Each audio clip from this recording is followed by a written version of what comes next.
Hello नमस्ते, स्वागत है आपका एक बार फिर से हमारी नए वीडियो में। हेलो साथियों, एनएस शिक्षा में आप सभी का स्वागत है। आज एक नए क्लास के साथ, एक दमदार क्वेश्चन के साथ 10 महत्वपूर्ण क्वेश्चन की आज हम प्रैक्टिस करेंगे। मज़ा आ जाएगा साथियों। अगर आप हमारे क्लास में नए हैं, चैनल पे नए हैं, तो चैनल को सब्सक्राइब करें, वीडियो को लाइक करें और अधिक से अधिक शेयर करें। इसी के साथ में क्वेश्चन की शुरुआत करते हैं। आपकी स्क्रीन पे पहला क्वेश्चन है और उत्तर देने का प्रयास कीजिएगा। आज का पहला क्वेश्चन है, अतीत के चलचित्र इसके रचनाकार कौन है? हमें बताना है अतीत के चलचित्र की रचयिता कौन है? जयशंकर प्रसाद, सूर्यकांत त्रिपाठी निराला, महादेवी वर्मा, सुमित्रा नंदन पंत। इसका आंसर हो जाएगा महादेवी वर्मा।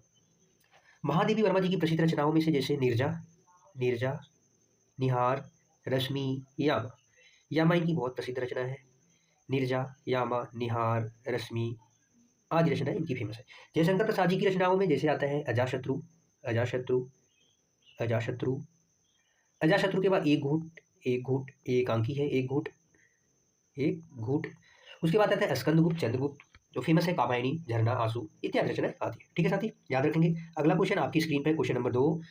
पाणिनि पाणिनि ने किस पाणिनि ने किस ग्रंथ के द्वारा भाषा को एक रूपता देने का प्रयास किया है? ऑप्शन है महाभाष्य, अष्टाध्यायी, योग वशिष्ठ, बृहस्पति, नीति सार। इसमें बृहस्पति नीति में बृहस्पति नीति के सार दिए गए हैं, नीति के सार दिए गए हैं। ये ऑप्शन नहीं हो सकता। अष्टाध्यायी इसका ऑप्शन हो जाएगा B. B is the right answer. Ashtadhyayi Panini द्वारा रचित रचना है।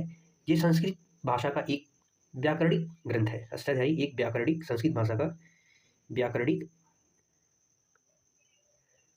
व्याकरणिक ग्रंथ है। ठीक है साथी, याद रखेंगे। महाभाष्य महाभाष्य महर्षि पतंजलि द्वारा रचित है। महाभाष्य ये पतंजलि द्वारा रचित है। पतंजलि द्वारा रचित है। ये व्याकरणिक ग्रंथ है। ठीक है साथी, याद रखेंगे। ठीक है, महाभाष्य पतंजलि, इसका आंसर हो जाएगा अष्टाध्यायी। ठीक है साथी, अगला क्वेश्चन है आपकी स्क्रीन पर, क्वेश्चन नंबर 3। उत्तर देने का प्रयास कीजिएगा। क्वेश्चन नंबर 3 है आपकी स्क्रीन पर। राष्ट्रभाषा हिंदी समस्याओं और समाधान पुस्तक के लेखक कौन है? बताना है। कैलाश चंद्र भाटिया जी, देवेंद्र नाथ शर्मा, भोलानाथ तिवारी जी, सूरज भान सिंह। इस पुस्तक की रचना 2007 ईस्वी में हुई थी। इस पुस्तक की रचना 2007 ईस्वी में हुई थी। देवेंद्र नाथ शर्मा जी के द्वारा इस रचना की गई थी। ठीक है साथी, याद रखेंगे। अगला क्वेश्चन है आपकी स्क्रीन पर, क्वेश्चन नंबर 4। क्वेश्चन नंबर 4 है, संसार की कोई लिपि यदि सर्वाधिक सर्वाधिक पूर्ण है तो वह एकमात्र देवनागरी है। यह कथन, प्रसिद्ध कथन है, किसका है? ब्लूमफील्ड का है, J Ellis, Isaac Pitman, William Jones. बताना है इसका। पिटमैन का मानना है, option C is the right answer. Pitman का मानना है जो देवनागरी लिपि है सबसे पूर्ण लिपि है। देवनागरी लिपि के बारे में बोला है कि सबसे पूर्ण लिपि है, सबसे पूर्ण लिपि है, क्योंकि यह ध्वनियों को सटीकता से दर्शाती है। ध्वनि जो होती है देवनागरी लिपि में, जो ध्वनि है उसको सटीकता से दर्शाती है। ठीक है सर, प्रसिद्ध है, इनका प्रसिद्ध कथन है, याद रखेंगे। अगला क्वेश्चन है क्वेश्चन नंबर 5 आपकी स्क्रीन पर। उत्तर देने का प्रयास कीजिए। उत्तर प्रदेश सरकार द्वारा 31 जुलाई 1947 को देवनागरी लिपि सुधार समिति की अध्यक्ष बताना है, कौन है? उत्तर प्रदेश सरकार द्वारा 31 जुलाई 1947 को गठित देवनागरी लिपि सुधार समिति के अध्यक्ष हैं रामशंकर द्विवेदी जी, चंद्रशेखर शास्त्री, आचार्य नरेंद्र देव, डॉक्टर धीरेन्द्र वर्मा। बताएंगे क्वेश्चन नंबर 5 का आंसर। इसका ऑप्शन हो जाएगा पंडित चंद्रशेखर शास्त्री, नहीं पंडित चंद्रशेखर नहीं, आचार्य नरेंद्र देव इसके राइट आंसर हो जाएंगे। इस समिति का उद्देश्य एक ही था। इस समिति का उद्देश्य ये था देवनागरी लिपि में सुधार के लिए सुझाव देने के लिए। देवनागरी लिपि में इसका गठन जो हुआ था, देवनागरी लिपि के सुधार के लिए सुझाव देने के लिए इसका गठन किया। ठीक है साथी, याद रखेंगे। अगला क्वेश्चन है क्वेश्चन नंबर 5 आपकी स्क्रीन पर। एक प्रसिद्ध रचना है, इसकी भाषा शैली क्या है वो बताना है। मेरी तिब्बत यात्रा है, प्रसिद्ध रचनाओं में से एक है। इसकी भाषा शैली की विशेषता क्या है बताना है आपको। भावपरक है, संस्कृतनिष्ठ, तर्कपूर्णता, युग विशेष का आभास देने वाली, चिंतन प्रधान, इनमें से कोई नहीं। बताना है इसका आंसर क्या होगा। बताना है साथी इसका आंसर क्या होगा। इसका आंसर होगा संस्कृतनिष्ठ, तर्कपूर्ण, युग विशेष का अभाव देने वाली। ठीक है सर, याद रखेंगे। अगला क्वेश्चन आपकी स्क्रीन पे आने वाला है। इससे पहले हम जान लेते हैं कि मेरी तिब्बत यात्रा रचना किसकी है। यह रचना राहुल सांकृत्यायन की है। राहुल सांकृत्यायन रचना है, रचित है 1937 ईस्वी में। इस रचना के प्रकाशित हुआ 1937 ईस्वी में। रचना राहुल सांकृत्यायन जी की रचना है, जिसकी भाषा शैली ये है। ठीक है साथी, अगला क्वेश्चन नंबर 7 आपकी स्क्रीन पे है। उत्तर देने का प्रयास कीजिएगा। मध्य प्रदेश का इतिहास नामक पुस्तक के लेखक, हालांकि मध्य प्रदेश के इतिहास में बहुत से लेखकों ने पुस्तक लिखी है, लेकिन यहाँ पे बताना है ऑप्शन के अकॉर्डिंग मध्य प्रदेश का इतिहास नामक पुस्तक के लेखक कौन है।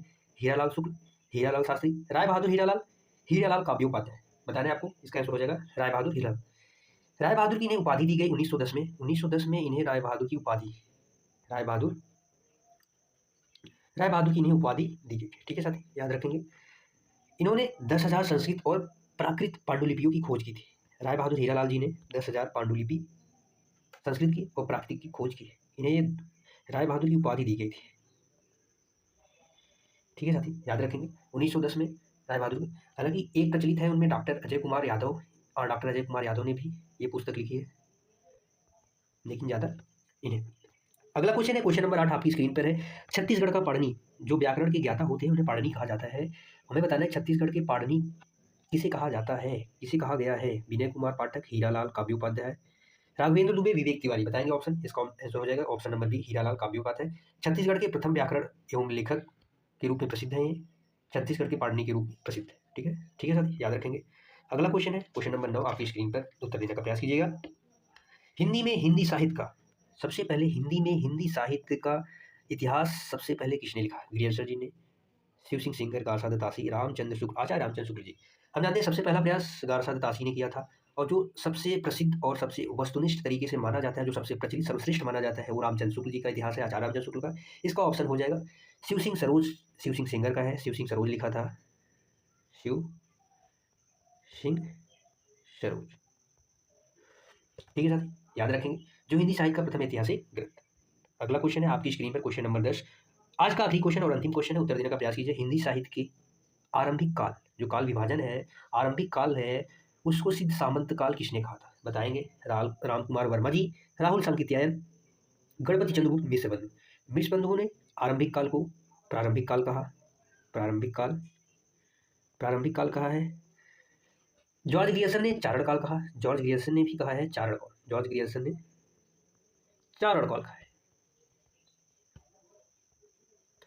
इसका आंसर हो जाएगा, इसका आंसर हो जाएगा राहुल सांकृत्यायन जी ने सिद्ध सामंत काल कहा है। हजारी प्रसाद द्विवेदी जी ने आदिकाल कहा है।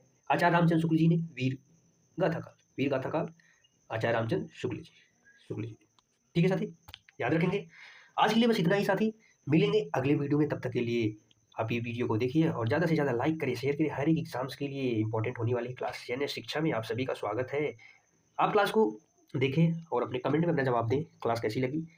मिलते हैं अगली क्लास में, तब तक के लिए बाय बाय साथियों, टेक केयर।